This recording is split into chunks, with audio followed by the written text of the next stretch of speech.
User login और sessions पर tutorial में आपका स्वागत है। यह ट्यूटोरियल पीएचपी के कुछ पहलुओं को बताता है जो ध्यान केंद्रित करेंगे कि एक एचटीएमएल फॉर्म को कैसे प्रस्तुत किया जा सकता है तथा यूज़रनेम और पासवर्ड के लिए चेक कैसे कर सकते हैं। एंटर की हुई वैल्यू डेटाबेस से चेक होगी। मैं आपको बताऊंगा कि अपने यूज़रनेम और पासवर्ड के साथ डेटाबेस कैसे सेटअप करें, डेटाबेस से कैसे जुड़ें और लॉगआउट फंक्शन की प्रक्रिया कैसे करें। क्योंकि हम सेशंस का उपयोग कर रहे हैं, उपयोगकर्ता लॉगिन ही रहेगा जब तक कि वे लॉगआउट बटन नहीं प्रेस करते।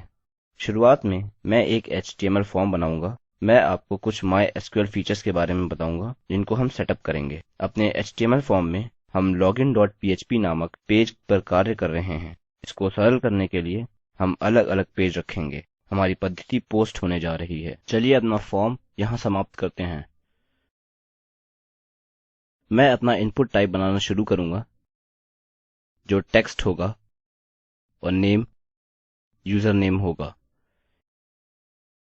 एक लाइन ब्रेक यहाँ।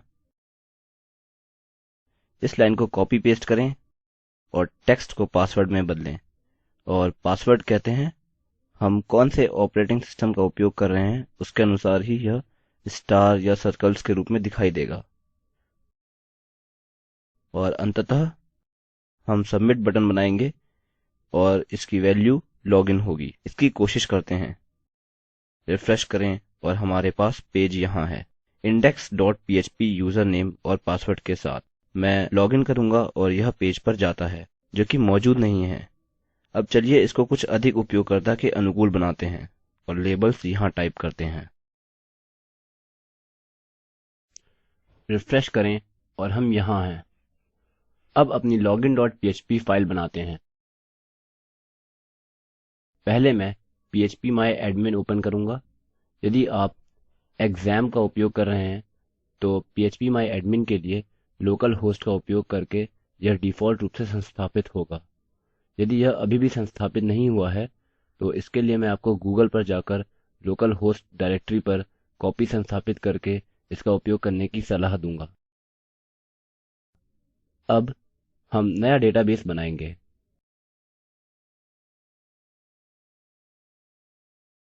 अतः यहाँ php लॉगिन नामक नया डेटाबेस बनाएं और क्रिएट को क्लिक करें। हम देख सकते हैं यह यहाँ दिखाई दे रहा है और हम अब टेबल्स बना सकते हैं। यदि आप एसक्यूएल से परिचित नहीं हैं तो मैं आपको संक्षिप्त में समझाता हूँ। बुनियादी संरचना है डेटाबेस जो टेबल्स को संचित करता है और टेबल्स रोज को संचित करते हैं और रोज वैल्यू को संचित करते हैं। यूजर्स नाम दें और ओके पर क्लिक करें। एक error, the number of fields.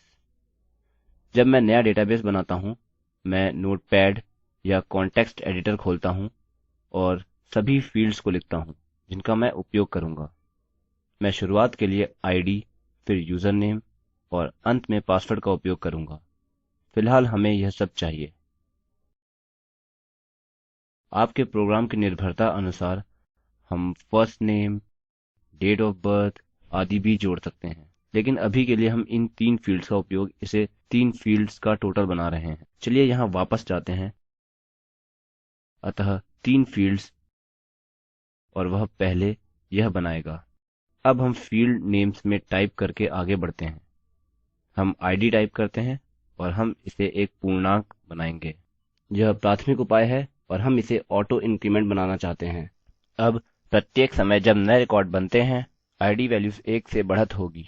अतः उदाहरणस्वरूप पहला यूजर जो रजिस्टर करेगा उसकी आईडी 1 होगी, दूसरा यूजर जो रजिस्टर करेगा उसकी आईडी 2 होगी, इसी क्रम से आगे। अच्छा, आगे यूजर नेम होगा और आखिरी पासवर्ड होगा। आगे हम उन्हें varchars के रूप में सेट करेंगे और मैं इसे 25 अक्षरों में सेट करूंगा और पासवर्ड को भी 25 अक्षरों में। यहाँ और कुछ नहीं है जिसे हमें इनके लिए सेट करने की आवश्यकता है। नीचे स्क्रॉल करें और सेव पर क्लिक करें।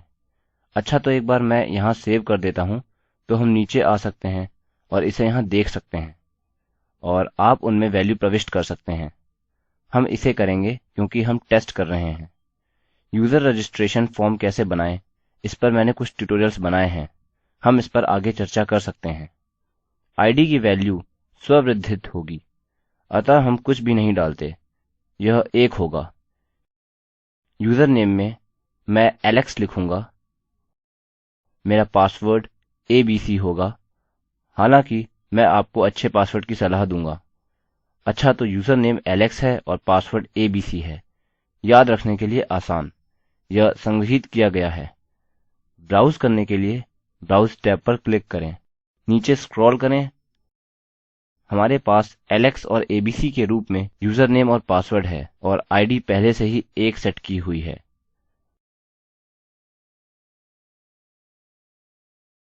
अब हम लॉगिन डॉट पीएचपी पेज बनाएंगे, इसे तुरंत सेव करें, लॉगिन डॉट पीएचपी। चलिए देखते हैं कि अपने पीएचपी टैग्स कैसे बनाएं। अब मैं कुछ पोस्ट वेरिएबल्स पर विचार करूंगा। इंडेक्स डॉट पीएचपी में हमने पोस्ट के रूप में मेथड का उपयोग किया। हम यूजर नेम $_ पोस्ट सेट करेंगे और वेरिएबल को रीनेम करेंगे जो यूजर नेम है।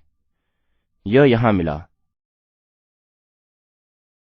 और पासवर्ड पोस्ट वैल्यू के समान होगा और वह पासवर्ड होगा। सबसे पहले हम प्रविष्ट किए हुए यूजर नेम और पासवर्ड दोनों की जांच करेंगे। हम फॉर्म को प्रमाणित करना शुरू नहीं करेंगे, यह करना अनावश्यक है क्योंकि यूजर ने इन दोनों फील्ड्स को प्रविष्ट कर दिया है।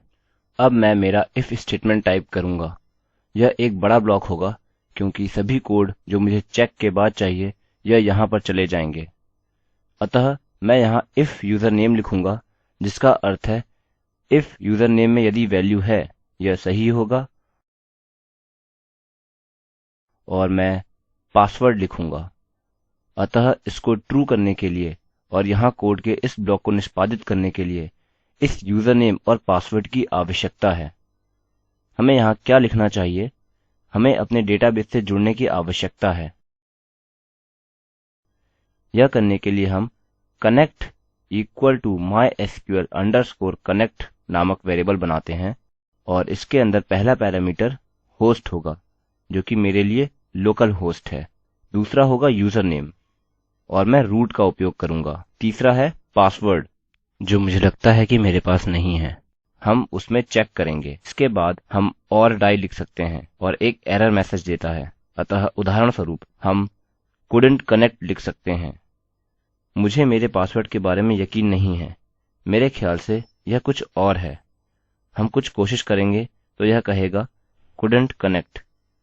अब हमें अपने टेबल चुनने की आवश्यकता है, माफ कीजिए अपना डेटाबेस। हम mysql select db लिखेंगे जो अन्य बिल्ट इन फंक्शन है जब आपके पास पीएचपी मॉड्यूल संस्थापित हो जाता है। यह XAMPP में भी आता है।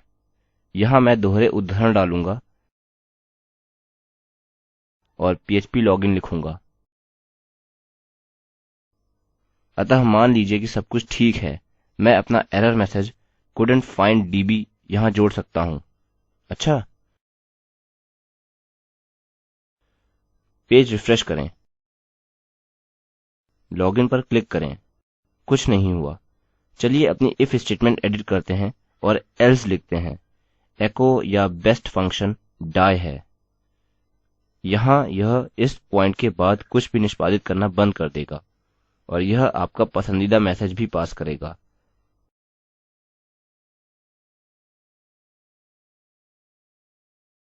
अतः यहाँ मैं लिखूंगा please enter a user name and a password. इसे रिफ्रेश करें, डेटा रिसेंड करें और हमें यह एरर मैसेज मिलता है। आगे मैं एलेक्स और 123 टाइप करूंगा, माफ कीजिए एबीसी, और लॉगिन पर क्लिक करूंगा। कोई भी एरर मैसेज नहीं है, जिसका मतलब है हम डेटाबेस से जुड़ चुके हैं। यह इस भाग का अंत है। अगले में मैं बताऊंगा कि अपने डेटाबेस से कैसे जुड़ें और यूजर नेम और पासवर्ड के लिए चेक कैसे करें। यह स्क्रिप्ट देवेंद्र कैरवान द्वारा अनुवादित है। IIT बॉम्बे की ओर से मैं रवि कुमार अब आपसे विदा लेता हूँ। हमसे जुड़ने के लिए धन्यवाद।